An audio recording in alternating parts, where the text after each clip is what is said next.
A mental health field minus the spiritual core makes no sense, because every single one of us is born with a natural spiritual capacity.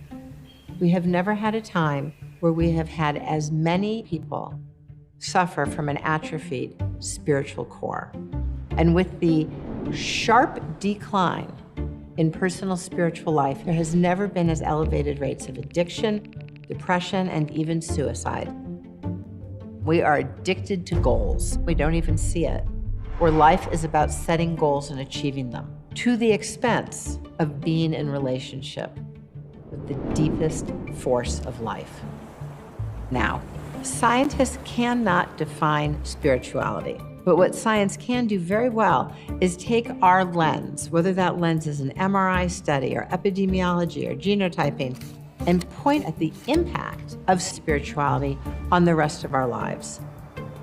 I've devoted my life to the scientific study of spirituality and its deep, really unlimited resource as it protects us against diseases of despair.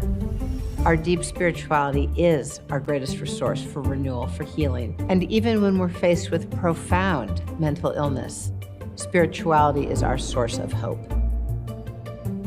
I'm Dr. Lisa Miller, professor of psychology and education at Columbia University. I study the science on spirituality, mental health, and thriving.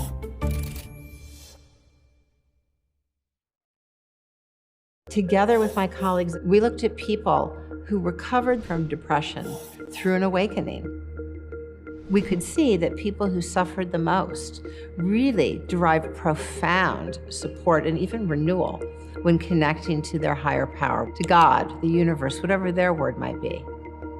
They were more likely to perceive and reflect in a profoundly spiritual way, and this tendency to see life on spiritual bedrock was mirrored by a thickening of the cortex, offering some evidence that sustained spiritual life is neuroprotective against depression.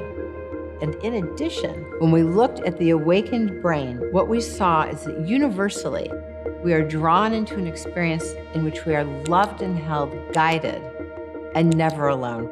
Whether or not we are religious, every single one of us is a naturally spiritual being. Spirituality is innate. When we realize our spiritual life, we're healthier, we're more resilient, we're more ethical, and yes, we even have more outward success. But it's worth noting, of all the forms of spiritual life, the one that most correlates with a thick, strong cortex, if you will, the fortification of the awakened brain, is altruism, love of neighbor. If you really feel stuck, if you feel trapped in despair or depression, stand up, walk out the door, and bring something of beauty, of love to your neighbor. Bring them a meal, shovel their driveway. Step out of your comfort zone just enough to do something a little bit nice for someone. And as you do, you'll see that long ago, you paved the highways into your natural seat of transcendent awareness. There is a way back to God, your higher power, the universe. And it was paved long ago. If you own it and take it back, you will have jump-started your awakened brain. Yay! I love that. All right, that was a clip from the YouTube channel Big Think. I really like that channel. They have a lot of smart people in there, a lot of interesting topics. If you don't never watch Big Think, you're not subscribed, go check them out. Spirituality being neuroprotective. I've never heard of that, but I'm loving that spirituality is getting back linked with science and logic, because it was always linked. Spirituality and science was intertwined back in the day before it was separated by the government or by institutions, by churches and stuff like that. It was always intertwined. That's how it started off, and I'm glad we're coming back to that space. I believe that spirituality is neuroprotective. I'm a spiritual person. I'm not religious. I'm no longer religious. I have nothing against religion, because I do think church give people stability and community to be like-minded with people, and I think community is extremely important, which you she talks about in this video, which is altruism or being at service with your neighbors. I do think this is one of the reasons why mental health is such on a rise in the West and in America, is because we have a lack of community. People are at each other's throats and they don't trust their neighbor. It's a kind of a dog-eat-dog world thing. And I'm not all of America. I'm pretty sure there's smaller towns, smaller Midwest towns and stuff like that in America that has that community kind of feel. But when I go to America, I don't feel any type of community. But when I travel, I feel it, and it is a big difference to feel like you have people around you that gonna have your back and will invite you over for dinner just for the sake of it and stuff like that. And I don't know. I think community is really important. So I think that's one of the best things about church is it gives people community. But I do believe that people are innately spiritual. I think that because religions, institutions sort of took on over the idea of having a relationship with God, people don't understand what spirituality is. They think it has to be religious or it has to be linked with church or God or the Bible, but it's not. I think if people don't tap into a spirituality or their higher power, they're going to tap into something that's more destructive. You see people who worship science, or they worship doctors, or they worship politicians, they worship celebrity worship is so disgusting, but it's such a big thing in the West. They worship people, they worship ideology, they worship addictions, they worship substances. You're going to worship something if you don't tap into something that is going to actually be better for you and uplift you.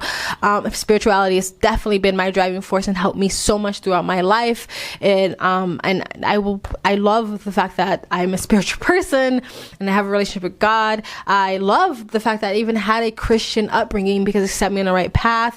I think that it is extremely important to have it in your life. And if you don't have it now, and if you don't want to tap into a certain religion or dedicate yourself to a certain doctrine or theology, spirituality can be it's forms of many things. Like I cut it out of this video because I didn't want it to be too long, but they talk about how it can be nature or music or art. You can feel it in so many different parts of your life. And I think that's really true. I pray, I meditate, I do breath work, I take moments out of my day to try to connect with a higher power or my spiritual self. And if I didn't have that, I don't think I would be on this planet.